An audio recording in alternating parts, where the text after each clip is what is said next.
രാഷ്ട്രീയ പാർട്ടികളിൽ നിന്നും സൈന്യത്തിൽ നിന്നുമൊക്കെ എതിർപ്പ് നേരിടുന്നതിനിടെയാണ് യൂനുസ് രാജ്യസന്നദ്ധത പ്രകടിപ്പിച്ചത്. വിദ്യാർത്ഥികൾ നയിക്കുന്ന നാഷണൽ സിറ്റിസൺ പാർട്ടി നേതാവ് നാഹിദ് ഇസ്ലാമിനെ ഉദ്ധരിച്ച് അന്താരാഷ്ട്ര മാധ്യമങ്ങളാണ് ഇക്കാര്യം റിപ്പോർട്ട് ചെയ്തത്. പല വിഷയങ്ങളിലും രാഷ്ട്രീയ പാർട്ടികളുമായി സമവായം സാധ്യമാകാതെ വന്നതോടെയാണ് രാജിവെക്കാനുള്ള ആഗ്രഹം യൂനുസ് പ്രകടിപ്പിച്ചതെന്നാണ് റിപ്പോർട്ട്.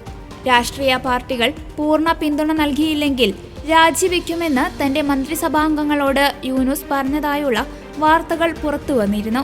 ഇക്കാര്യം യൂനുസിനോട് ചോദിച്ചിരുന്നുവെന്നും അദ്ദേഹം രാജിവെക്കുന്ന കാര്യം ആലോചിക്കുന്നുണ്ടെന്നും ഉന്നയിച്ച് നാഷണൽ സിറ്റിസൺ പാർട്ടി നേതാവ് നാഹിദ് ഇസ്ലാം പറഞ്ഞു.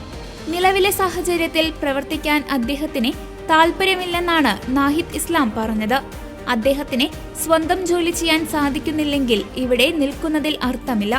പാർട്ടികൾക്ക് അദ്ദേഹം രാജിവെക്കണമെന്നാണ് ആഗ്രഹമെങ്കിൽ വിശ്വാസം ഉറപ്പും ലഭിക്കാത്തൊരിടത്ത് എന്തിന് അദ്ദേഹം നിൽക്കണമെന്നും നാഹിദ് ഇസ്ലാം പറഞ്ഞു.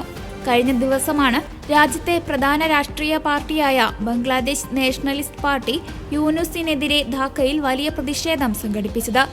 ഇതോടെയാണ് യൂനുസ് രാജ്യസന്നദ്ധത പ്രകടിപ്പിച്ചതെന്നാണ് വിവരം. തിരഞ്ഞെടുപ്പ് നടത്താൻ വൈകുന്നതിലടക്കം വലിയ പ്രതിഷേധം രാഷ്ട്രീയ പാർട്ടികളിൽ നിന്നടക്കം യൂനുസിനെ നേരിടേണ്ടി വരുന്നുണ്ട്. 2026 ജൂണിൽ പൊതു തെരഞ്ഞെടുപ്പ് നടത്താമെന്നാണ് യൂനുസിന്റെ നിലപാട്. എന്നാൽ ഉടനെ തിരഞ്ഞെടുപ്പ് വേണമെന്നാണ് BNPയുടെ ആവശ്യം. ഇതിനിടെ സൈന്യവും യൂനുസിനെതിരെ തിരിഞ്ഞിരുന്നു. വിദ്യാർത്ഥി പ്രക്ഷോഭത്തിന് പിന്നാലെ അധികാരത്തിൽ വന്ന ഇടക്കാല സർക്കാരിനെ സൈന്യം അംഗീകരിച്ചിരുന്നുവെങ്കിലും പിന്നാലെ പല വിഷയങ്ങളിലും സൈനിക മേധാവി സർക്കാരുമായി ഇടയുന്നതാണ് കണ്ടത്. ബംഗ്ലാദേശ് റൈഫിൾസ് കലാപകാരികളെ വിട്ടയക്കാനുള്ള തീരുമാനമാണ് സൈനിക മേധാവിയെ ചൊടിപ്പിച്ചതെന്നാണ് സൂചന.